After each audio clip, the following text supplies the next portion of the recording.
புதியுகம் நேயர்களுக்கு வணக்கம். இந்த நாள் உங்களுக்கு இனிய நாளாக அமையட்டும். ஒவ்வொரு நாளும் ஆரோக்கியம் சார்ந்த நிறைய சந்தேகங்களையும் கேள்விகளையும் நேர்களாக நீங்க கால் பண்ணி கேட்டு தெரிஞ்சிட்டு இருக்கிற இந்த ஷோ டாக்டர் ஆன் கால். நேர்களை இன்னைக்கு டாக்டர் ஆன் கால்ல உங்களுடைய ஆரோக்கியம் சார்ந்த அனைத்து விதமான கேள்விகளுக்கும் சந்தேகங்களுக்கும், குறிப்பாக சைனஸ் தொந்தரவு, நாள்பட்ட சளி தொந்தரவு, ஆஸ்துமா தொந்தரவு, அடுக்கு தும்மல், இது சார்ந்த உங்களுடைய கேள்விகளை இன்றைய டாக்டர் ஆன் கால்ல நீங்க கால் பண்ணி கேட்கலாம். உங்களுடைய கேள்விகளுக்கும் சந்தேகங்களுக்கும் பதில் அளிப்பதற்காக ஆர்ஜிஆர் ஹெர்பல் ஹாஸ்பிட்டல் இருந்து டாக்டர் கவிதா நம்ம கூட இணைஞ்சிருக்காங்க. டாக்டர் நிகழ்ச்சிக்கு வரவேற்றலாம். வணக்கம் டாக்டர். வணக்கம். சைனஸ் அப்படின்னும் போது இந்த சைனோசிட்டிஸ் தொந்தரவு, அந்த சைனோசிட்டிஸ் அப்படிங்கிறது வந்து ஒரு கண்டிஷன், அந்த கண்டிஷனை பற்றி கொஞ்சம் எக்ஸ்பிளைன் பண்ணுங்க.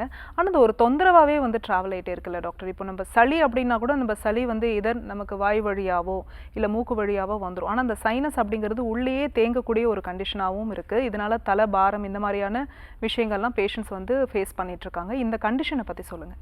ஓகே, ஃபஸ்ட்டு வந்து இது என்ன தன்மை, என்ன நிலை அப்படிங்கிறத ஃபஸ்ட்டு நம்ம எல்லாருமே தெரிஞ்சுக்கணும். அப்போ தான் வந்து அதற்கான முழுமையான ஒரு ட்ரீட்மெண்ட் வந்து எடுக்கிறதுக்கு பேஷண்ட்ஸும் வந்து ரொம்ப இன்வால்மெண்ட்டாக வருவாங்க. இப்போ இது சளி பிரச்சனை தானே, சாதாரண ஒரு சளி பிரச்சனை தான், அது தானாகவே சரியாயிடும் அப்படின்னு சொல்லி நிறைய பேர் வந்து பார்த்திங்கன்னா இந்த சளி பிரச்சனைக்கு ப்ராப்பராக மருந்து எடுக்காமலேயே அப்படியே வருஷக்கணக்காக விட்டுருவாங்க. அது பார்த்திங்கன்னா சைனசைட்டிஸ் வரைக்கும் பாதிப்பு ஏற்பட்டு அடுத்து நுரையீரல் வரைக்கும் பாதிப்பு ஏற்படுறதுக்கு முக்கிய காரணம் ப்ராப்பரான ஒரு ட்ரீட்மெண்ட் எடுக்காமல் இருக்கிறது தான் ஒரு முக்கியமான காரணமாகவே இருக்குது. ஃபஸ்ட்டு வந்து இந்த சைனஸ் அப்படின்னா என்னன்னு தெரிஞ்சுக்கணும். நம்ம எல்லாருக்குமே இந்த சைனஸ் அப்படிங்கிற ஒரு விஷயம் இருக்கும்.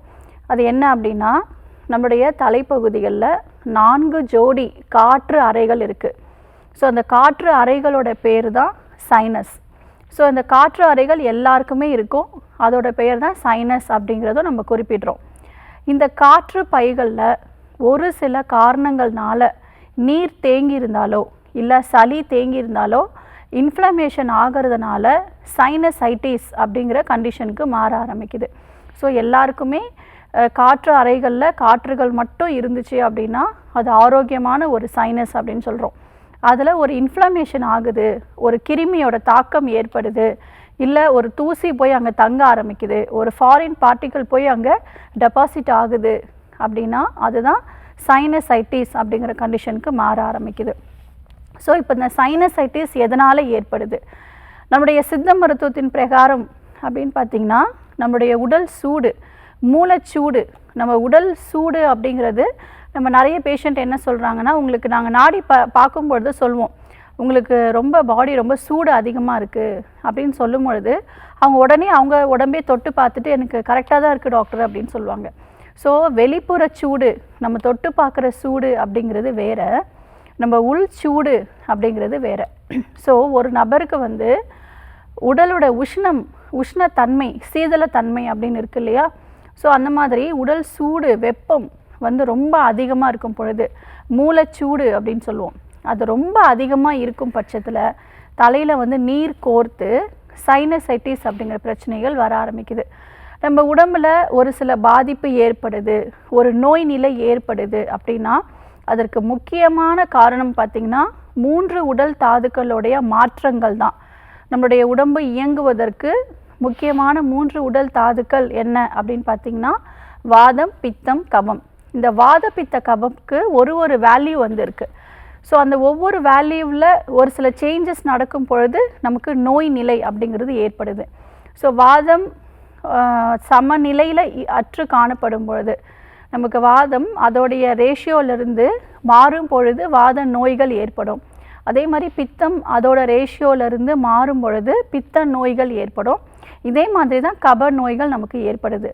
ஸோ அந்த வகையில் நம்ம இந்த சைனசைட்டிஸ்க்கு முக்கிய காரணம் இந்த பித்தம் வந்து மேலோங்கி இருக்கும் பொழுது, குளிர்ச்சியான ஒரு விஷயங்கள் நம்ம எடுத்துக்கும் பொழுது நமக்கு சைனசைட்டிஸ்ங்கிற பிரச்சனை ஏற்படுது. சித்த மருத்துவத்தில் சைனசைட்டிஸை வந்து பீனிசம், நீர்க்கோவை அப்படிங்கிற பெயரில் வந்து அழைப்பாங்க. இது பாடல் வழியாகவே சித்தர்கள் சொல்லப்பட்டிருக்கு. பண்பான பித்தத்தில் சேத்தமும் கூடி பரிசித்தால் பீனிசம் என்னும் நோய் உண்டாகும் அப்படின்னு சித்தர்கள் சொல்லியிருக்காங்க. பல 100 வருஷத்துக்கு முன்னாடியே இந்த சைனசைட்டிஸ்க்கான காரணங்கள் என்னங்கிறது அழகாகவே பாடல் வழியாகவே சொல்லப்பட்டிருக்கு. அதாவது பண்பான பித்தம் வந்து உடம்புல மேலோங்கி இருக்கும் பொழுது சேத்துமம் கூடினால், சேத்துமம் அப்படிங்கிறது குளிர்ச்சி. ஸோ உடல் சூடு, பித்தம் வந்து ஜாஸ்தியாக இருக்கும் பொழுது குளிர்ச்சியான விஷயங்கள் ஈடுபடும் பொழுது தலையில் நீர் கோர்த்து பீனிசம் எனக்கூடிய நோய் ஏற்படும். சைனசைட்டிஸ்க்கு முக்கிய காரணமே இதுதான். இப்போது சளி பிடிச்சிருக்கோம், இப்போ பேஷண்ட் கூட பார்த்திங்கன்னா மூக்கிலேருந்து தண்ணியாக வடிஞ்சிட்ருக்கு, சளி பயங்கரமாக வந்துட்டே இருக்குது, எனக்கு வந்து குளிர்ச்சியான உடம்பு அப்படின்னு சொல்லுவாங்க. ஆனால் அவங்களுக்கு ப்ராப்பராக அவங்களுக்கு யூரின் எப்படி போகிறாங்க, மோஷன் எப்படி போகிறாங்க, எப்போ பசிக்குது, ஜீரணம் எப்படி இருக்குது, அதிகமாக பசிக்குதா, அதிகமாக வந்து ஒரு சில விஷயங்கள் அதிகமாக இருக்கா அப்படின்னு நம்ம கேட்கும் பொழுது பாடி வந்து ஹீட் வந்து ரொம்ப அதிகமாக இருக்குன்னு அவங்க சொல்லுவாங்க. ஸோ உடல் சூடுனால கூட சளி பிரச்சனை அப்படிங்கிறது ஏற்பட ஆரம்பிக்குது. ஸோ ஃபஸ்ட்டு காரணம் வந்து உடல் சூடு தான். மூளைச்சூடை வந்து சமநிலைப்படுத்தி பித்தத்தை சமநிலைப்படுத்தி காற்று பைகளில் தேங்கி இருக்கக்கூடிய நீர்களை சளிகளை வெளியேற்றிட்டோம் அப்படின்னாலே சைனசைட்டிஸை முழுமையான ஒரு தீர்வு கொடுக்க முடியும். நம்முடைய மூலிகை மருத்துவத்தில் இதற்கு தீர்வுகள் இருக்குது. நம்முடைய அர்ஜர் மருத்துவமனையிலும் இதற்கு 4 தலைமுறைகளாக பெர்மனண்ட்டான சொல்யூஷன் கொடுத்துட்ருக்கோம். சைனோசிட்டிஸ்க்கான ஒரு நல்ல அழகான விளக்கம் கொடுத்துட்ருக்கீங்க டாக்டர். நம்ம தொடர்ந்து பேசலாம். ஒரு காலர் லைனில் இருக்காங்க. வணக்கம் டாக்டர் ஆன் கால், உங்கள் பேர் சொல்லுங்கள். கவிதா. எந்த ஊர்லேருந்துமா? கரூர். ஓகே, யாருக்கா கேட்குறீங்க? அக்கா. என்ன வயதாகுதுமா உங்களுக்கு? 25. சரி, உங்கள் கேள்வியே கேட்கலாமா? வணக்கம். வணக்கம், சொல்லுங்கம்மா. டாக்டர்.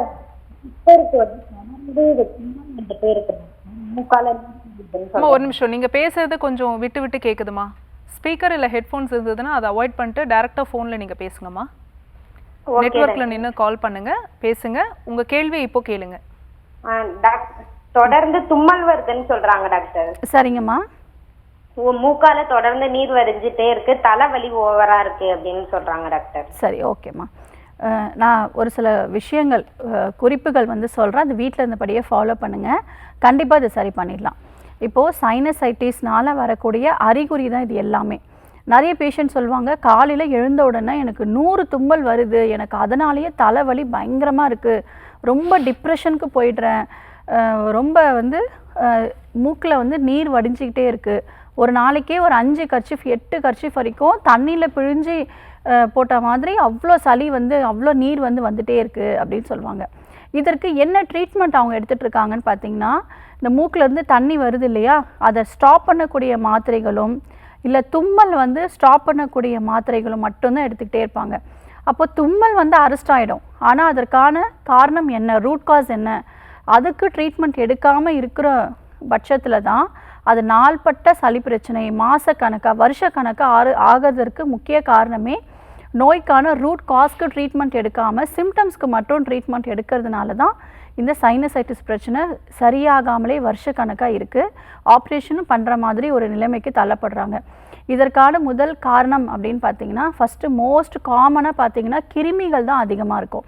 அந்த காற்று பைகளில் கிருமிகள் போய் தங்கிறதுனால நம்ம உடம்புல இருக்கக்கூடிய நோய் எதிர்ப்பு ஆற்றல் என்ன செய்யும்னா, ஏதோ ஒரு வழியில் அதை எப்படியாவது உடம்புல இருந்து வெளியேற்றணும் அப்படிங்கிறதுக்காக ஒரு தண்ணி மாதிரி நீர் மாதிரி உற்பத்தி பண்ணி அதை வந்து மியூக்கஸ் மாதிரி செக்ரீட் பண்ண வச்சு அது அந்த அந்த இன்ஃபெக்ஷன்ஸு இல்லைனா ஏதாவது டஸ்ட் இருந்தது அப்படின்னா அது எல்லாமே கலெக்ட் பண்ணி நம்மளுடைய நாசி துவாரங்கள் வழியாக அது வெளியேற்றிட்டே இருக்கும். ஸோ இந்த ப்ராசஸ் நடந்துகிட்ருக்கும்போது தான் நம்ம மாத்திரைகள் போட்டு அரெஸ்ட் பண்ணுறோம்.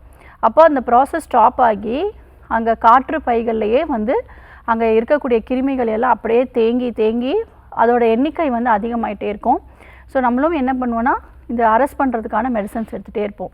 அதனால தான் நமக்கு நிறைய பிரச்சனைகள், அறுவை சிகிச்சை மேற்கொள்ளணும் அப்படிங்கிற நிலைமைக்கு கூட இந்த மாதிரி ட்ரீட்மெண்ட் எடுக்கும்போது தான் நமக்கு இந்த ப்ராப்ளம்ஸே வருது. ஸோ நம்ம என்ன மாதிரியான ட்ரீட்மெண்ட் எடுக்கணும் அப்படின்னு பார்த்திங்கன்னா, இந்த கிருமிகளை முற்றிலும் அழிக்கக்கூடிய மூலிகை மருந்துகள் எடுக்கணும். அந்த காற்று பைகளில் தங்கி இருக்கக்கூடிய நீர்களை சளிகளை வெளியேற்றணும். அப்போ நமக்கு பர்மனண்ட்டான ஒரு சொல்யூஷன் வந்து கிடைக்கும். இப்போ இந்த இன்ஃபெக்ஷன்ஸ்க்கு எல்லாம் பேசிக்காக நம்ம வீட்டில் இருந்தபடியே என்ன செய்யலாம் அப்படின்னு பார்த்திங்கன்னா, சுக்கு, அதாவது சுக்குக்கு மிஞ்சிய மருந்து இல்லை அப்படின்னு சொல்லுவாங்க. ஸோ சுக்கை வந்து நல்லா பொடி பண்ணிவிட்டு ஒரு 2 பிஞ்சு வெந்நீரில் கலந்து கொஞ்சம் தேன் கலந்து சாப்பிட்ட பிறகு காலையில் குடிச்சிட்டே வரணும். ஒரு 15 டேஸ் மட்டும் குடித்தா போதும். ரொம்ப அளவுக்கு அதிகமாக எடுத்தோம்னா உடல் சூடு வந்து அதிகமாகிடும். ஸோ இதில் பார்த்திங்கன்னா அடுக்கு தும்மல்லேருந்து உங்களுக்கு அந்த சைனசைட்டிஸில் இருக்கக்கூடிய அந்த இன்ஃப்ளமேஷன்ஸ் எல்லாமே நல்லாவே குறைய ஆரம்பிக்கும். ஸோ இது கரெக்டாக ஃபாலோ பண்ணுங்கள். வாரத்தில் 2 முறை வேது பிடிக்கணும். ஸோ கண்டிப்பாக வேது பிடிக்க பிடிக்க இந்த தலையில் இருக்கக்கூடிய நீர்கள், அந்த மியூக்கஸ் லேயர் எல்லாமே ஸ்வெல்லிங் ஆகிருக்கும். அந்த தொட்டு பார்க்கும்போது சைனஸ் கேவிட்டிஸில் தொட்டு பார்க்கும்போது ஒரு பெயின் இருக்குன்னு சொல்லுவாங்க. ஸோ அந்த ஹீட் பட அதில் நார்மல் லெவலுக்கு வந்துடும். ஸோ வாரத்தில் 2 நாள் கண்டிப்பாக வேது பிடிங்க. கரூரில் நம்முடைய ஆர்ஜர் மருத்துவமனை இருக்குது, அங்கே நேரில் போய் பாருங்கள். சைனசைட்டிஸ்க்கு 3 மந்த்ஸில் பர்மனெண்ட்டான ஒரு சொல்யூஷன் கிடைச்சிரும். காலர் லைனில் இருக்காங்க, யாருன்னு பார்க்கலாம். வணக்கம் டாக்டர் ஆன் கால், உங்கள் பேர் சொல்லுங்கள். வணக்கம், இணைப்பில் இருக்கீங்கம்மா, தொடர்ந்து பேசலாம். உங்கள் பேர் சொல்லுங்கள். என் பேர் மல்லிகா மேம். எந்த ஊர்லேருந்துமா? காரைக்குடியிலேருந்து பேசுறேன். ஓகே, யாருக்கா கேட்குறீங்க? எனக்காக தான் மேம். உங்கள் வயது? 28. சரி, உங்கள் கேள்வியை கேட்கலாம்ப்பா டாக்டர் கிட்ட. வணக்கம்மா, சொல்லுங்கள். வணக்கம் டாக்டர். எனக்கு சொரியாசிஸ் இருக்கு டாக்டர். ஓகேம்மா. அதுக்கு உடம்பு ஃபுல்லா அரிக்குது. சரி. அப்படியே திட்டா தோல் உறிஞ்சி வருது, கொட்டுது டாக்டர். அப்படி எத்தனை வருஷமாக இருக்குது? 1 வருஷமாவே இருக்கு டாக்டர். ஓகே, என்ன ட்ரீட்மெண்ட் எடுத்தீங்கம்மா இது வரைக்கும்? அலோபதியில தான் பார்த்தோம், அது கேட்க மாட்டேங்குது டாக்டர் சுத்தமா. சரி, ஓகே, நான் சொல்கிறது கவனிங்க. இப்போது நம்ம நோய் நிலை எதனால் ஏற்படுது? சரும நோயாக இருக்கட்டும், இல்லை நம்ம உடம்புல ஒரு சில தொந்தரவுகள் இருக்கு இல்லையா, மூட்டு வலி, சளி பிரச்சனை, அதே மாதிரி நமக்கு ஸ்கின் ப்ராப்ளம், இந்த மாதிரி பல வகையான நோய்கள் நம்ம உடம்புல ஏற்படுது. இதற்கு முக்கிய காரணம் நம்ம உடம்புல கழிவுகளுடைய தேக்கம் மட்டுமே. கழிவுகளோட தேக்கம் அப்படிங்கிறது நம்ம எதை சொல்கிறோம் அப்படின்னா, ப்ராப்பராக யூரின் மோஷன் போகாமல் இருக்கும் பொழுது, வேர்வை சரியாக வராமல் இருக்கும் பொழுது, இப்போ பெண்கள் அப்படின்னு எடுத்துக்கும்பொழுது ப்ராப்பராக மென்ஸ்ட்ரேஷன் இல்லாத பொழுது நமக்கு அந்த கழிவுகளோட தேக்கம் உடம்புல தேங்கி பல வகை நோய்களாக பிரதிபலிக்குது. ஸோ வேர்வை முறையாக வெளிவராமல் நம்ம இருக்கும் பொழுது இந்த வேர்வை நாளங்கள் வழியாக அந்த கழிவுகள் வெளியேறாமல் இந்த ஸ்டோர் ஆகும் பொழுது நமக்கு இந்த ஸ்கின் ப்ராப்ளம் வர ஆரம்பிக்குது. இப்போ சோரியாசிஸ் அப்படின்னு எடுத்துக்கும் பொழுது சித்த மருத்துவத்தில் காலாஞ்சக படை அப்படிங்கிற பெயரில் அழைப்போம். மீனோட செதில்கள் எப்படி இருக்கோ அதே மாதிரியே தோல் உரிய ஆரம்பிக்குது. இதற்கு முக்கிய காரணம் ரத்தம் கேடடையும் பொழுது நமக்கு சரும நோய்கள் ஏற்படுது. இப்போ இதற்கு ரத்தம் சுத்திகரிக்கக்கூடிய மருந்துகள் எடுத்துக்கிட்டாலே கம்ப்ளீட்டாக குணம் கிடைச்சிரும். ஸோ அதை விட்டுட்டு நம்ம அரிப்புக்கு ஒரு மாத்திரை, தோல் அதிகமாக கொட்டுது, இல்லை தோல் தடிமனாக இருக்குது, ஸோ நிறைய நமைச்சல் அதிகமாக இருக்குது அப்படின்னும் பொழுது அதற்கு மட்டும் மருந்துகள் எடுத்தோம் அப்படின்னா கண்டிப்பாக அடுத்த நோய் நிலைக்கு இது மாற ஆரம்பிச்சிடும். ஸோ ரத்தம் சுத்திகரிக்கக்கூடிய மருந்துகள் கட்டாயம் எடுக்கணும். நம்முடைய ஆர்ஜர் மருத்துவமனையில் நம்ம 4 தலைமுறைகளாக சோரியாசிஸ்க்கு எக்ஸலண்ட்டான ட்ரீட்மெண்ட்டு, நம்ம மூலிகை சிகிச்சை முறைகள் அளித்து நிரந்தரமான ஒரு தீர்வை கொடுத்துட்ருக்கோம். ஸோ ஒரு 20 வருஷமாக சோரியாசிஸ்னால் பாதிப்பு ஏற்பட்டவங்க, அதாவது நான் பிறந்ததுலேருந்தே எனக்கு இருக்குது, எனக்கு விவரம் தெரிஞ்சதுலேருந்தே இந்த தோல் நோய் இருக்குது, எங்கள் குடும்பத்தில் எங்கள் அப்பாவுக்கு இருந்தது, எங்கள் தாத்தாக்கு இருந்தது அப்படின்னு சொல்லுவாங்க. ஸோ பரம்பரையாக வரக்கூடிய ஒரு நோயாகவும் இருக்குது. அதற்கு அடுத்து ரொம்ப மன அழுத்தம் யாருக்கெல்லாம் ரொம்ப அதிகமாக இருக்கோ, ஸ்ட்ரெஸ்னால் கூட நமக்கு இந்த பிரச்சனைகள் வர ஆரம்பிக்குது. ஸோ இந்த கழிவுகளோட தேக்கத்தை ஃபஸ்ட்டு வெளியேற்றிட்டு ரத்தம் சுத்திகரிக்கக்கூடிய மருந்துகள் எடுத்தாலே சரியாயிடும். கோலான் ஹைட்ரோதெரப்பி அப்படிங்கிற ட்ரீட்மெண்ட்ஸ் நம்ம கொடுக்குறோம். ஸோ பல வருஷமாக நம்ம உடம்புல தங்கியிருக்கக்கூடிய கழிவுகள் வெளியேறும். குடல் சுத்தம் பண்ணிட்டாலே நமக்கு உடம்பு ஆரோக்கியத்துக்கு வந்துடும். ஸோ குடலை சுத்திகரிக்கக்கூடிய ட்ரீட்மெண்ட் தான் கோலான் அப்படிங்கிறது, நம்முடைய இன்டெஸ்டைன்ஸ் குடல் அப்படின்னு சொல்லுவோம். ஸோ ஹைட்ரோதெரப்பிங்கிறது வாட்டர் தெரப்பி. ஸோ இந்த கோலான் ஹைட்ரோதெரப்பி எடுக்கும் பொழுது டாக்ஸின்ஸ் எல்லாம் எலிமினேட் ஆக ஆரம்பிச்சிடும். ஸோ அதே மாதிரி ஸ்டீம் பாத், ஃபுல் பாடி ஸ்டீம் பாத் கொடுக்கறதுனால வேர்வின் மூலயமாக கழிவுகள் வெளியேறும். ஸோ இந்த 2 ட்ரீட்மெண்ட்டும் பேசிக்காக நீங்கள் எடுக்கிற மாதிரி இருக்கும். அதற்கு அடுத்து பிளட் பியூரிஃபையர் டானிக் எடுக்கும் பொழுது 1 வீக்லேயே உங்கள் சிம்டம்ஸ் எல்லாம் நல்லா குறைய ஆரம்பிச்சிடும். ஃபஸ்ட்டு இந்த தூங்க மாட்டாங்க. இந்த தோல் நோய் இருக்கிறவங்க பார்த்திங்கன்னா தோலில் அரிப்பு அதிகமாக இருக்குது, ஒரு எரிச்சல் இருந்துகிட்டே இருக்குது, ஸோ எப்பயுமே ஒரு காய்ச்சல் இருக்கிற மாதிரி, ஒரு ஃபீவர் வர மாதிரி ஒரு ஃபீலிங் இருக்குது அப்படின்னு சொல்லுவாங்க. தூங்க முடியல, நைட்டெல்லாம் சொரிஞ்சிட்டே இருக்கிற மாதிரி இருக்குது, எனக்கு தூக்கம் சரியாகவே வரலை அப்படின்னு சொல்லுவாங்க. ஸோ அதனாலேயும் அவங்க டிப்ரெஷனுக்கு தள்ளப்படுவாங்க. ஏன்னா நமக்கு தூக்கம் அப்படிங்கிறது ரொம்ப ரொம்ப முக்கியமான ஒரு விஷயம். ஸோ அதில் ஒரு சில பிரச்சனைகள் ஏற்படும் பொழுது ஆட்டோமேட்டிக்காக நமக்கு டென்ஷன்லேருந்து எல்லாமே வர ஆரம்பிக்கும். ஸோ நம்ம மெடிசன் ஸ்டார்ட் பண்ண 1 வீக்லேயே பார்த்தீங்கன்னா உங்களுக்கு அரிப்புகள் எல்லாமே குறைய ஆரம்பிச்சிடும். ஃபஸ்ட்டு நல்லா தூங்க ஆரம்பிப்பீங்க. ஒரு 3 மந்த்ஸ் கண்டினியூஸாக மெடிசன்ஸ் எடுக்கும் பொழுது இந்த தழும்புகளே இல்லாத அளவுக்கு கம்ப்ளீட்டாக உங்களுக்கு அப்படியே டல் ஆகிட்டே நார்மலுக்கு வந்துடும். ஸோ நம்மளுடைய ஆர்ஜர் மருத்துவமனைக்கு நேரில் போய் பாருங்கள், கண்டிப்பாக இதை சரி பண்ணிடலாம். Thanks for calling. Next caller யாருன்னு பார்க்கலாம். வணக்கம் டாக்டர் ஆன் கால், உங்கள் பேர் சொல்லுங்கள். இணைப்பில் இருக்கீங்க, உங்கள் பேர் எந்த ஊர்லேருந்து கூப்பிடுறீங்க? ஹலோ, வணக்கம்மா, உங்க பேரு எந்த ஊர்ல இருந்து? வணக்கம் மேம், ஜெனி பேசுறேன் தேனியிலேருந்து மேம். ஓகே, யாருக்கா கேக்குறீங்கம்மா? எனக்கு தான் மேம் டெஸ்ட் அலர்ஜி மேம். என்ன வயதாகுது உங்களுக்கு? எனக்கு 20 மேம். ஓகே, தொடர்ந்து பேசுங்கப்பா டாக்டர் கிட்ட. Okay ma'am. வணக்கம், சொல்லுங்க. வணக்கம் மேம், நான் ஜெனி பேசுறேன் தேனியிலேருந்து. சொல்லுங்க. டெஸ்ட் அலர்ஜி இருக்கு மேம். கிளர்க்கா ஒர்க் பண்றேன் மேம். அது ரொம்ப எப்ப பார்த்தாலுமே உடனே தும்மல் வந்துகிட்டே இருக்கு மேம். சரி, சரிங்கம்மா. ஃபஸ்ட்டு வந்து நம்ம இருக்கக்கூடிய நிலை, அதாவது நம்ம என்ன வேலை செய்கிறோம், நம்ம உடல் சூடு எந்த அளவுக்கு உடம்புல அதிகமாக இருக்குது அப்படிங்கிறத நம்ம பார்க்கணும். வாரத்தில் ஒரு முறை கட்டாயம் எண்ணெய் தேய்ச்சி தலை குளிக்கணும். இந்த கிளைமேட் எப்படி இருக்குது அப்படிங்கிறத பொறுத்து நம்ம ஃபாலோ பண்ணணும். இப்போ வெளியில் வந்து நல்லா மழை பெஞ்சிட்டு இருக்குது, பனி வந்துகிட்டே இருக்குது. ஸோ அந்த கிளைமேட்டில் நம்ம எண்ணெய் வச்சு குளிக்கக்கூடாது. இப்போ டாக்டர் வந்து எண்ணெய் வச்சு தலை குளிக்கணும் அப்படின்னு சொல்கிறோம். பட் அது என்னென்ன கிளைமேட் அப்படிங்கிறத பொறுத்து நம்ம எடுக்கணும். ஸோ பொதுவாக வந்து எல்லாருமே ஒரே மாதிரியான லைஃப் ஸ்டைலை ஃபாலோ பண்ணுவாங்க. ஸோ மழை பெஞ்சிட்ருக்கும், ரொம்ப ஹையாக வந்து மழை வந்துகிட்டே இருக்கும். அந்த டைமில் எண்ணெய் வச்சு குளிக்கும் போது சளி பிரச்சனை வந்துடும். ஸோ எண்ணெய் தேய்ச்சி தலை குளிச்சதுனால தான் எனக்கு சளி பிடிச்சிருச்சு அப்படின்னு சொல்லி அந்த நல்ல விஷயத்த ஃபாலோ பண்ணாமல் விட்டுருவாங்க.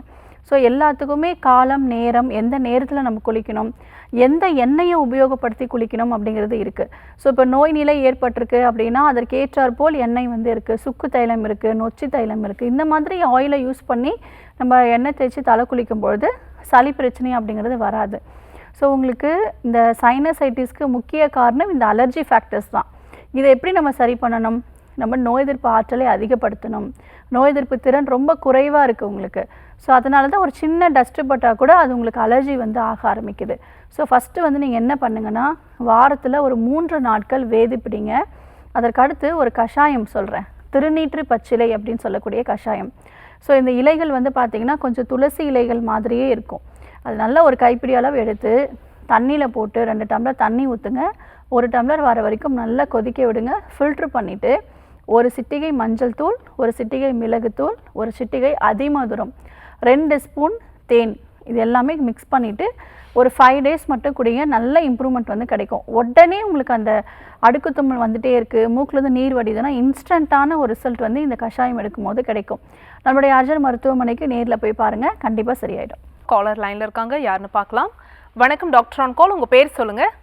வணக்கம் டாக்டர். வணக்கம்மா, டாக்டர் இருக்காங்க, உங்கள் பேர் சொல்லுங்கள். என் பேர் கண்மணி டாக்டர். எந்த ஊர்லேருந்து? மதுரையிலேருந்து பேசுகிறேன் டாக்டர். யாருக்கா கேட்குறீங்கம்மா? எனது தாத்தா. தாத்தாவோட வயது சொல்லிட்டு உங்கள் கேள்வியை டாக்டர் கிட்ட கேளுங்க. தாத்தாவோட வயது 60 வயது டாக்டர். சொல்லுங்கம்மா. ஒரு 2 வருஷமா முடக்குவா இருக்கால, ரொம்ப கஷ்டப்படுறாங்க டாக்டர். சரிம்மா, நடக்கிறாங்களா? நடக்க முடியும். ஒரு எட்டு வச்சாலே எனக்கு ரொம்ப கஷ்டமா எடுத்துக்கிறாங்க டாக்டர். வீங்கிடுது மூச்சுகள் எல்லாம். ஓகே, வீக்கம் இருக்காம்மா? வீக்கமும் இருக்கு டாக்டர். இருக்கு. ஸோ விரல்கள் எல்லாம் நேராக இருக்கா இல்லை கொஞ்சம் மாறி இருக்கா? மாறி இருக்கு டாக்டர். கட்ட விரல் கொஞ்சம் சைடா மாறி இருக்கு. சரி, ஓகே. நான் சொல்கிறத கவனிங்க. அதாவது முடக்கு வாதம் அப்படின்னு எடுத்துக்கும் பொழுது நம்ம உடம்பில் வாதம் மிகுதியாக இருக்கிறதுனால தான் இந்த முடக்குவாதம் ஏற்படுது. அதை ஃபஸ்ட் நம்ம தெரிஞ்சுக்கணும். அதை விட்டுட்டு நம்ம வலி மாத்திரைகள் எடுத்துக்கிட்டாலோ இல்லை மூட்டுகளில் வந்து வீக்கம் அதிகமாக இருக்குது அப்படின்னு சொல்லி அந்த நீரை வந்து வெளியேற்றுறதுக்கு ஒரு மாத்திரை எடுத்துப்பாங்க. இப்போ ஆயின்மெண்ட்டு, ஸ்ப்ரே இந்த மாதிரி மாறி மாறி யூஸ் பண்ணுவாங்க. நிறைய பேர் இப்போ கூட பார்த்திங்கன்னா அந்த விரல்கள் எல்லாமே மாறி இருக்குது அப்படின்னு சொல்லி அதற்கும் ஆப்ரேஷன் வந்து பண்ணிக்கிறாங்க. நம்ம ஒவ்வொரு மூட்டுகள், சிறிய சிறிய மூட்டுகள், பெரிய மூட்டுகள் அப்படிங்கிறது இருக்குது. ஸோ இந்த சிறிய மூட்டுகள்லேருந்து பெரிய மூட்டுகளில் வரைக்கும் பாதிப்பு ஏற்படக்கூடிய நோய் நிலை தான் முடக்குவாதம். அதாவது எந்த வேலையுமே செய்ய முடியாமல் அன்றாடம் செய்யக்கூடிய எந்த ஒரு வேலைகளும், யூரின் சரியாக போக முடியாது, மோஷன் போக முடியாது, 2 அடி கூட எடுத்து வைக்க முடியாது, தலை வார முடியாது, ட்ரெஸ் போட முடியாது, சாப்பிட முடியாது, எந்த வேலையுமே செய்ய முடியாமல் ஒரு ஆளையே படுக்கை நிலையில் தள்ளக்கூடிய ஒரு நிலை, ஒரு ஆளையே முடக்கி போட்டு தள்ளக்கூடிய ஒரு நிலை தான் முடக்குவாதம் அப்படின்னு நம்ம சொல்கிறோம். ஸோ இதற்கு நிறைய பேர் வலி மாத்திரைகள் எடுக்கிறதுனால விரல்கள் எல்லாமே இருக்கக்கூடிய இயற்கையான நிலையிலிருந்து மாற ஆரம்பிக்குது. அடுத்த ஸ்டேஜ் பார்த்தீங்க அப்படின்னா ஃபஸ்ட்டு பாடி ஃபுல்லாகவே ஒரு பெயின் இருக்கும், ஸ்டிஃப்னஸ் ரொம்ப அதிகமாக இருக்கும், ஜாயிண்டில் மடக்கி நீட்ட முடியாது. வலி மாத்திரைகளும் சத்து மாத்திரைகளும் எடுத்துக்கிட்டே இருப்பாங்க, வலிக்கு அப்பப்போ ஊசி போட்டுகிட்டே இருப்பாங்க. அது ஒரு குறிப்பிட்ட வருஷத்துக்கு அப்புறம், மோஸ்ட்டாக 5 வருஷத்துக்கு அப்புறம் என்ன ஆகும்னா ஒவ்வொரு நிலை, ஒவ்வொரு இயற்கையாக அமைக்கக்கூடிய அந்த எலும்புகளோட நிலையிலிருந்து அது மாற ஆரம்பிக்குது. ஷேப் வந்து மாற ஆரம்பிக்குது. விரல்கள் எல்லாமே மாற ஆரம்பிக்கும். கால் பாதங்களில் பார்த்திங்கன்னா விரல்கள் எல்லாமே கோணையாக மாற ஆரம்பிக்குது. ஸோ அதையும் அலட்சியமாக விட்டுருவாங்க. அதற்கப்புறம் பெரிய பெரிய மூட்டுகள், இந்த குறிப்பாக இந்த மணிக்கட்டுகள், எல்போ ஜாயிண்ட்டு, அதே மாதிரி ஷோல்டர் ஜாயிண்ட்டு, ஸோ இது எல்லாமே பார்த்திங்கன்னா அதோட நிலையிலேருந்து மாற ஆரம்பிக்கும். இயல்பாக நடக்கக்கூட முடியாத அளவுக்கு தள்ளப்படுவாங்க. ஸோ இதற்கு சிம்பிளான ஒரு ட்ரீட்மெண்ட் அப்படின்னு பார்த்திங்கன்னா பேதிக்கு மருந்துகள் கொடுத்து வாதத்தை சமநிலைப்படுத்தி ரத்தத்தில் நமக்கு கலந்திருக்கக்கூடிய அந்த வாதத்தை நம்ம சமநிலைப்படுத்தக்கூடிய கஷாயங்கள் எடுத்து வெளிப்புற ட்ரீட்மெண்ட்டாக ஒவ்வொரு மூட்டுகளுக்கும் சிறப்பான பஞ்சகர்மா மற்றும் வர்ம சிகிச்சை மேற்கொண்டாலே முடக்குவாதத்தை ஈஸியாக குணப்படுத்திடலாம். நம்முடைய ஆர்ஜர் மருத்துவமனையில் வீல் சேரில் வரக்கூடிய பேஷண்ட்ஸ்க்கு கூட நம்ம மூலிகை ட்ரீட்மெண்ட் கொடுத்து பஞ்சகர்மா ட்ரீட்மெண்ட் கொடுத்து இயல்பாக நடந்து போயிருக்காங்க. மருந்துகளும் ஒரு குறிப்பிட்ட மாதம், ஒரு 3 மாதம் 4 மாதம் எடுத்தாலே போதுமானது. முடக்குவாதத்துக்கு மோஸ்ட்டாக வந்து பிளட் டெஸ்ட் எடுத்து பார்க்கும்பொழுது RA factor, ASO titre, CRP இதெல்லாம் ஹை லெவலில் இருக்கும். நம்ம மெடிசன் எடுத்த பிறகு 3 மந்த்ஸ்லேயே எல்லாமே நெகட்டிவ் ஆகிடும். ஸோ அந்த மாதிரி நல்ல எக்ஸலண்ட்டான ட்ரீட்மெண்ட் நம்மளுடைய ஹாஸ்பிட்டலில் இருக்குது. இன்பேஷண்ட்டாக அட்மிஷன் பண்ணி நீங்கள் ட்ரீட்மெண்ட் எடுக்கணும். தங்கி சிகிச்சை பெறும் வசதிகளும் நம்முடைய மருத்துவமனையில் இருக்குது. ஸோ நீங்கள் முடக்குவாதம் அப்படின்னு நினச்சி பயப்பட வேண்டாம். அவங்கள நேரில் அழைச்சிட்டு வாங்க, பஞ்சகர்மா ட்ரீட்மெண்ட்ஸ் எடுங்க. மெடிசன் ஸ்டார்ட் பண்ண 1 வீக்லேயே அவங்க இயல்பாக அவங்களோட வேலைகள் செய்கிற அளவுக்கு படிப்படியான முன்னேற்றம் கிடச்சிரும். நேரில் வந்து பாருங்கள். Thanks for calling. Next caller யாருன்னு பார்க்கலாம். வணக்கம் டாக்டர் ஆன் கால். உங்கள் பேர் சொல்லுங்கள். ஹலோ வணக்கம். வணக்கம்மா, உங்கள் பேர் எந்த ஊர்லேருந்து? மேடம் சிதா என்னோட பேர். ஓகே, மயிலாடுதுறையிலேருந்து பேசுகிறேன். சரிம்மா, யாருக்கா கேட்குறீங்க? எனக்காக. உங்கள் வயது? 24. உங்கள் கேள்வியை கேட்கலாம் டாக்டர் கிட்ட. வணக்கம். வணக்கம் டாக்டர். சொல்லுங்கள். எனக்கு பிசிஓடி பிரச்சனை இருக்கு. வயசு 24 ஆகுது. இர்ரெகுலரா பீரியட்ஸ் வருது. வந்தாலுமே 50 நாளைக்கு ஒரு தடவை தான் வருது. வந்து அந்த ஒரு 2 days தான் ப்ளீடிங் இருக்குது. அதுக்கப்புறம் ப்ளீடிங் இல்லை. உடம்பு ரொம்ப ஹீட்டா இருக்கு. ஒயிட் டிஸ்சார்ஜ் வருது. சரி, ஓகே. ஸ்கேன் பண்ணி பார்த்தேன், பிசிஓடி பிரச்சனை இல்லை. சரிங்கம்மா, இது எல்லாமே ஈஸியாக நம்ம சரி பண்ணிடலாமா? ஒரு பெரிய விஷயம் கிடையாது. நல்லா யோசிச்சு பாருங்களேன். நீங்கள் என்ன மாதிரியான உணவு எடுத்துக்கிறீங்க, எப்படியெல்லாம் உடல் உழைப்பு கொடுக்குறீங்க, யூரின் மோஷன் ஃப்ரீயாக போகிறீங்களா, இதெல்லாம் கொஞ்சம் நோட் பண்ணி பாருங்கள். அதில் கண்டிப்பாக மிஸ்டேக்ஸ் பண்ணியிருப்பீங்க.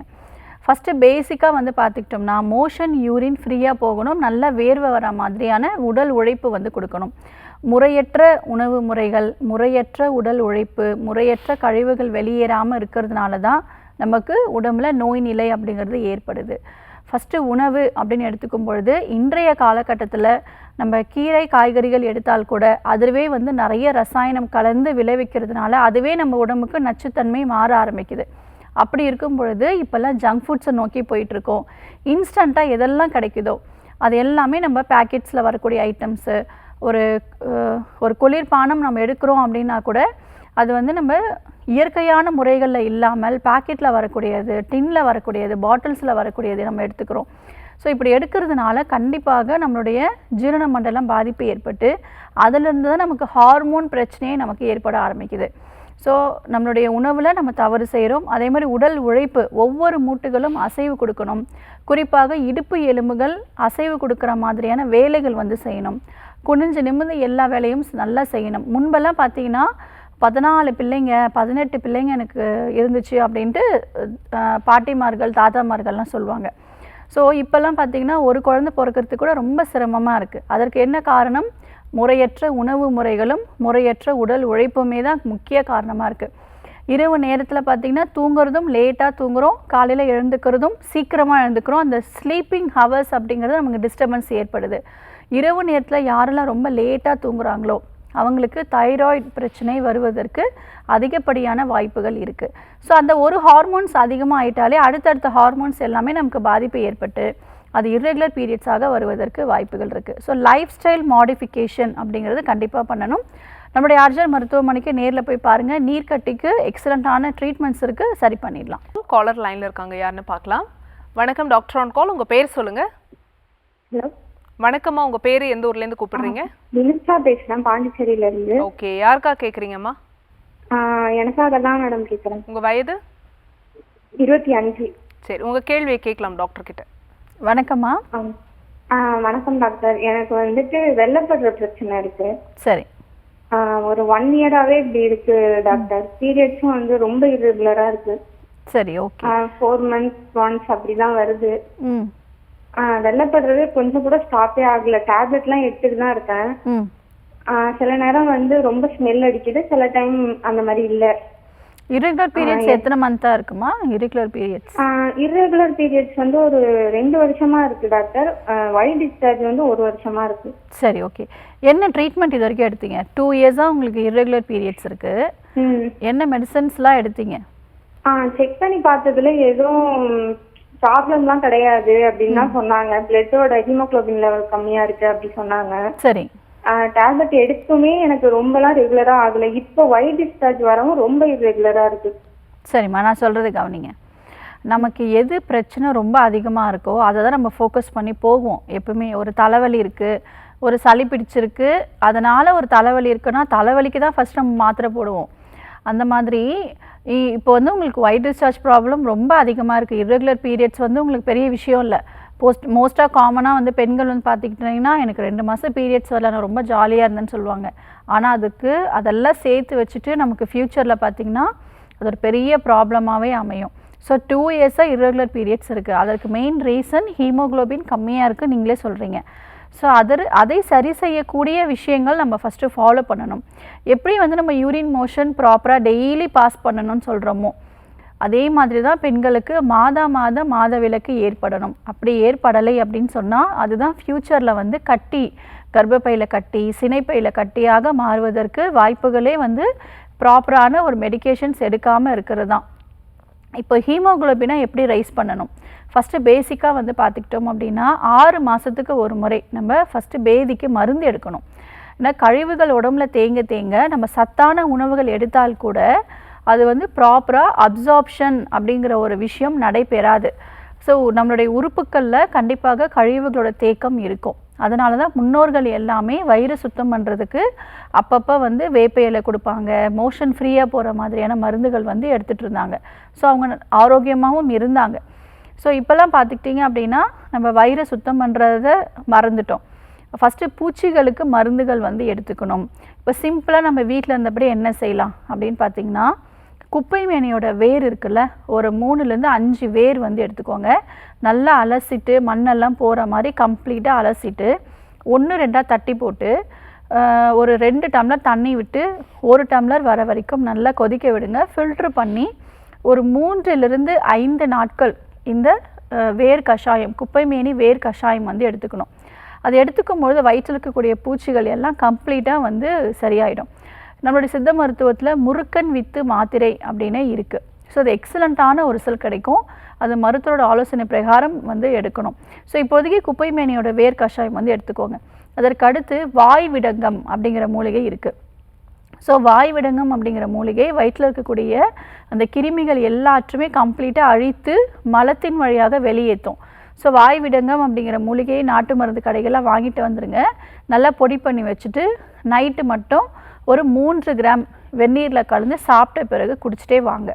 ஸோ இது வந்து பேசிக்காக இதை தான் நம்ம சரி பண்ணணும், வயிற்றை தான் சுத்தம் பண்ணணும்.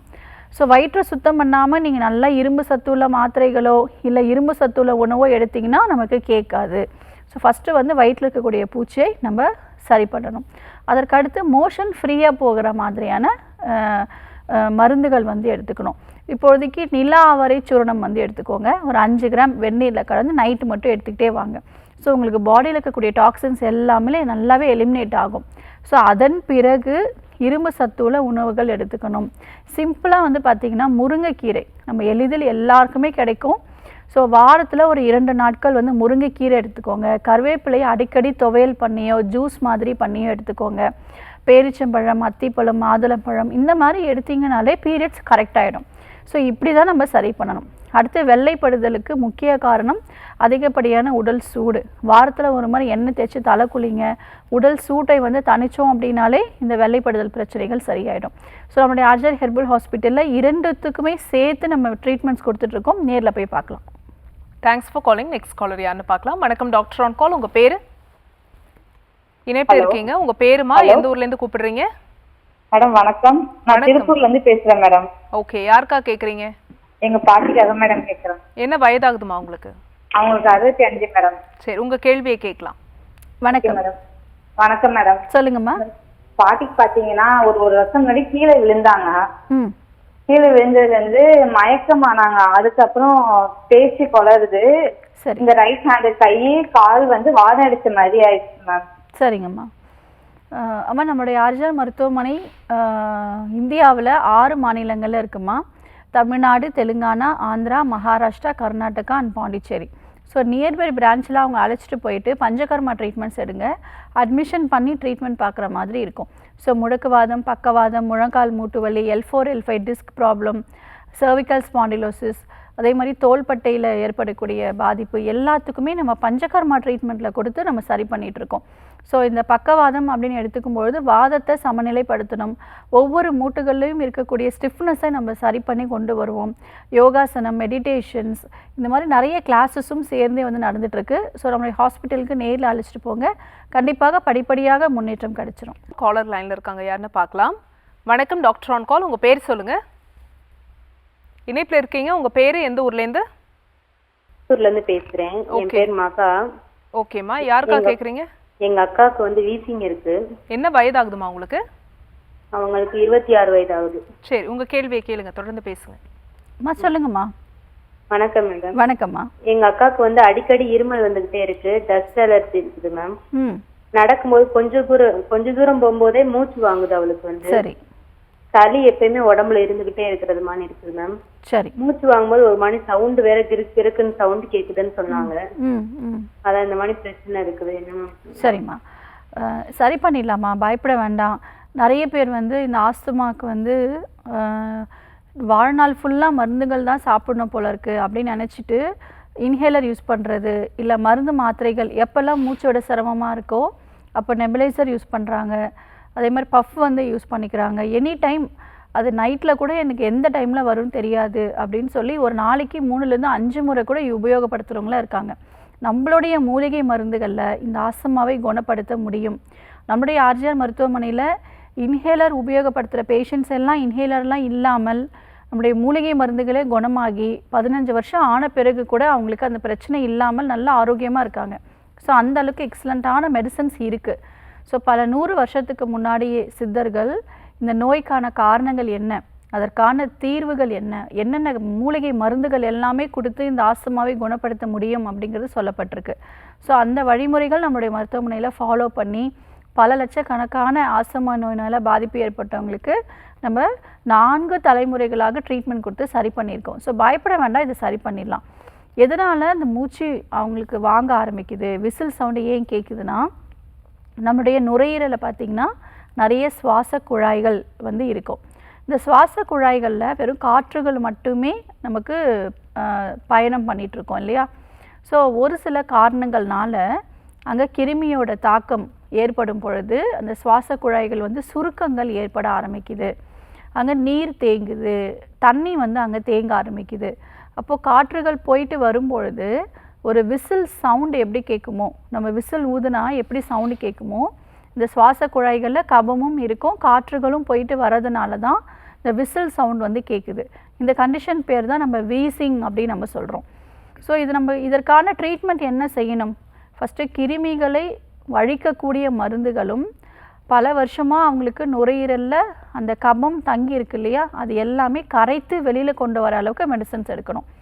இப்போ எல்லாருமே என்ன பண்ணுறாங்க ரீசெண்ட் டேஸ்லன்னு பார்த்தீங்கன்னா, இப்போ ஒரு இருமல் வருது அப்படின்னா அந்த இருமலை நிப்பாட்டுறதுக்கான மருந்துகள் நம்ம எடுத்துக்கிறோம். அப்போது நம்ம பாடியில் இருக்கக்கூடிய அந்த ரிஃப்ளெக்ஸ் ஃபேக்டர் ஸ்டாப் ஆகிடும். நம்ம உடம்புல இருக்கக்கூடிய நோய் எதிர்ப்பு ஆற்றல் என்ன செய்யணும்னா, அந்த கிருமிகளை எல்லாமே ஒரு கோழை மாதிரி சளி மாதிரி உற்பத்தி பண்ணி அது இருமல் மூலியமாக வெளியேற்றும்.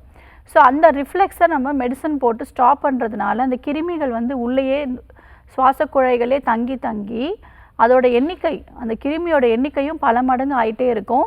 அதே மாதிரி கபமும் உற்பத்தி ஆகிட்டே இருக்கும். அதனால தான் சுவாச குழாய்களில் அடைப்பு ஏற்பட்டு நமக்கு இந்த மூச்சு இழுத்து விடுறதுக்கே ரொம்ப சிரமமாக இருக்குது. ஸோ சித்த மருத்துவத்தில் பார்த்துக்கிட்டோம் அப்படின்னா சுவாச காசம் அப்படிங்கிற பேரில் அழைப்போம். கபம் அல்லாது காச சுவாசம் காணாது அப்படின்னு சித்தர்கள் சொல்லியிருக்காங்க. ஸோ சுவாச குழாய்களில் தங்கியிருக்கக்கூடிய கபம் தான் முக்கிய காரணம். அதை வெளியேற்றக்கூடிய மருந்துகள் நம்மளுடைய மருத்துவமனையில் இருக்குது. ஸோ நேரில் அவங்க அழைச்சிட்டு போங்க, கண்டிப்பாக அதை சரி பண்ணிடலாம். 3 மாதத்திலே குணமாயிடும்.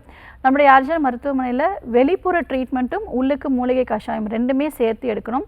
அதிமதுரம் அப்படிங்கிற மருந்து உங்களுக்கு எளிதில் கிடைக்கும். அது ஒரு சின்ன துண்டு நாக்கில் போட்டு வாயில் போட்டு சாக்லேட் மாதிரி நல்லா அதை சுவைச்சி அந்த உமிழ்நீரை உள்ளுக்கு விழுங்கும் பொழுது இந்த இருமல் வந்து நல்லாவே ஸ்டாப் ஆக ஆரம்பிச்சிடும். நேர்லேயும் போய் பாருங்கள். Thanks for calling. Next caller யாருன்னு பார்க்கலாம். வணக்கம் டாக்டர் ஆன் கால். உங்கள் பேர்? ஹலோ வணக்கம் சார், உங்கள் பேர் எந்த ஊர்லேருந்து அழைக்கிறீங்க? கணேசன் மேடம், கொளத்தூர்லேருந்து பேசுகிறேன். ஓகே, யாருக்கா கேட்குறீங்க? எனக்கு உங்க வயது சொல்லிட்டு 50 ஆகுது. உங்க கேள்வியை கேட்கலாம் சார். எனக்கு இந்த மலச்சிக்கல் பிரச்சனை இருக்கு. சரிங்க. ஆக்சுவலி பார்த்தீங்கன்னாக்கா எனக்கு கருத்தெலும்பு தேய்மானத்துக்காக இந்த அஸ்வகந்தால சாப்பிட்டு இருக்கேன். அதுக்கு அது ஏற்கனவே உத்தமான மருந்து கூட, இதனால வயிறும் புண்ணாயிடுது. சரிங்க. புண்ணாயிடுது. இதனால மலச்சிக்கல், வயிறு புண்ணாயிட்டதுனால மலச்சிக்கல் பிரச்சனை வருது.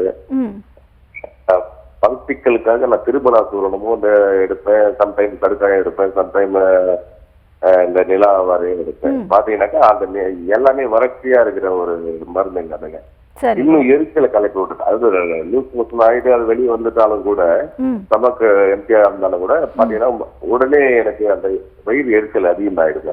எனக்கு சாப்பிட்றதுக்கு அந்த மருந்து பார்த்தாலே ஒரு பயம் வரா மாதிரி ஆயிடுச்சு எனக்கு. திருமணம் எல்லாம் பார்த்தா இது சாப்பிட்டா ஹேண்டில் பண்றதுக்கு ஒரு நல்ல மலச்சிக்கலை போகிறதுக்கு ஒரு நல்ல மருந்து எனக்கு சொன்னீங்கன்னா நல்லா. ஓகே சார், தொடர்ந்து கவனிங்க. ஃபஸ்ட்டு வந்து பார்த்தீங்கன்னா உணவில் கவனம் செலுத்துங்க. இப்போ அல்சர் எதனால் ஏற்பட்டிருக்கு? இப்போ நீங்கள் லேட்டாக சாப்பிட்றது மாதிரி இருக்கலாம், இல்லை அடிக்கடி ஹோட்டல் உணவு வெளியில் ஃபுட்டு சாப்பிட்றவங்களா இருக்கலாம். இதெல்லாம் கம்ப்ளீட்டாக வந்து கட் பண்ணுங்கள். அவுட் சைட் ஃபுட்டு கம்ப்ளீட்டாக எடுக்கவே கூடாது. ஒரு ஸ்நாக்ஸ் ஐட்டம்ஸாக இருக்கட்டும், இல்லை நான் வெளியில் போயிட்டு ஒரு சமோசா சாப்பிட்டேன், ஒரு பஜ்ஜி சாப்பிட்டேன், வடை சாப்பிட்டேன், இந்த மாதிரி, இல்லை பேக்கரியில் வைக்கக்கூடிய ஐட்டம் சாப்பிட்றேன், இந்த மாதிரி ஒரு அல்சர் பிரச்சனையை குணம் பண்ணணும் அப்படின்னா கண்டிப்பாக உணவு முறைகளில் கவனம் செலுத்தணும். ஏன்னா ஃபஸ்ட்டு அல்சரை தான் நம்ம சரி பண்ணணும். அதற்கு ஒரு பக்கம் வந்து அல்சரை தூண்டக்கூடிய உணவுகளும் எடுப்பீங்க, இன்னொரு பக்கம் இது குணமாக்கக்கூடிய மருந்துகளும் எடுத்தீங்கன்னா உங்களுக்கு ரிசல்ட் அப்படிங்கிறது கிடைக்காது. பாடியும் கன்ஃபியூஸ் ஆகி அது நிறைய ப்ராப்ளம்ஸ் வந்து ஏற்பட ஆரம்பிக்குது. ஸோ ஃபஸ்ட்டு வந்து ஃபுட்டில் வந்து பார்த்திங்கன்னா வீட்டில் சமைச்ச உணவுகள் வந்து எடுத்துக்கோங்க. எளிதில் செரிமானம் ஆகக்கூடிய உணவுகள் வந்து எடுத்துக்கோங்க. குழந்தைங்களுக்கெல்லாம் நம்ம எப்படி கொடுப்போம்? ரொம்ப ஃபுட்டெல்லாம் ரொம்ப சாஃப்டாக தான் கொடுப்போம். அந்த மாதிரி எளிதில் செரிமானம் ஆகக்கூடிய, குறிப்பாக ஸ்டீம் பாயில்டு ஃபுட்டு வந்து எடுத்துக்கிறது நல்லது. அடுத்து புளிப்பு சுவை கம்ப்ளீட்டாக வந்து அவாய்ட் பண்ணுங்கள். இப்போது இன்றைய காலகட்டத்தில் பார்த்திங்கன்னா ஒரு இட்லி மாவு கூட பார்த்திங்கன்னா ஒரு 10 நாளைக்கு தேவையான மாவை அரைச்சி ஃப்ரிட்ஜில் ஸ்டோர் பண்ணி அதெல்லாம் நம்ம ஃப்ரெஷ்ஷாக சாப்பிட்றோம், அப்பப்போ ஃப்ரெஷ்ஷாக சமைச்சு தான் சாப்பிட்றோன்னு நினைக்கிறோம். ஆனால் அந்த இட்லி மாவில் இருந்தால் நிறைய பிரச்சனைகளே வர ஆரம்பிக்குது. ஸோ அதை வந்து ப்ராப்பராக நீங்கள் பார்க்கணும். அதற்கடுத்து அல்சரை குணமாக்கக்கூடிய ஒரு எக்ஸலண்ட்டான ஒரு சிம்பிளான ஒரு கீரை அப்படின்னு பார்த்தீங்கன்னா மணத்தக்காளி கீரை. ஸோ வாரத்தில் 2 நாட்கள் மணத்தக்காளி கீரை எடுத்துக்கோங்க. அதற்கடுத்து அம்மான் பச்சரிசின்னு சொல்லக்கூடிய கீரைகளும் எடுத்துக்கும் பொழுது அல்சர் சூப்பராக வந்து குணமாகும். இது 2மே என்னால் ஃபாலோ பண்ண முடியலன்னா துத்தி பொடி வந்து வாங்கிக்கோங்க, மோரில் கலந்து சாப்பிட்ட பிறகு எடுத்துக்கோங்க. நைட்டில் தூங்க போகும்பொழுது நிலாவரி சூர்ணமே கண்டினியூ பண்ணுங்கள். அல்சரை குணமாக்கக்கூடிய விஷயங்கள் ஃபாலோ பண்ணாலே இதை ஃபாலோ பண்ணிக்கலாம், இது சரியாயிடும். வாரத்தில் ஒரு முறை எண்ணெய் தேய்ச்சி தலை குளிங்க, தண்ணி நிறைய குடிங்க, நார்ச்சத்துள்ள உணவுப் பொருட்கள் எடுங்க, கம்ப்ளீட்டாக சரியாயிடும். நம்மளுடைய மருத்துவமனைக்கு ஒரு முறை நேரில் வந்து விசிட் பண்ணுங்கள். Okay, thanks for calling. Thank you so much doctor. நேர்களே, இதே மாதிரி மற்றொரு ஹெல்தியான எபிசோடில் நாங்கள் வந்து உங்களை சந்திக்கிறோம். அது வரைக்கும் நன்றி, வணக்கம்.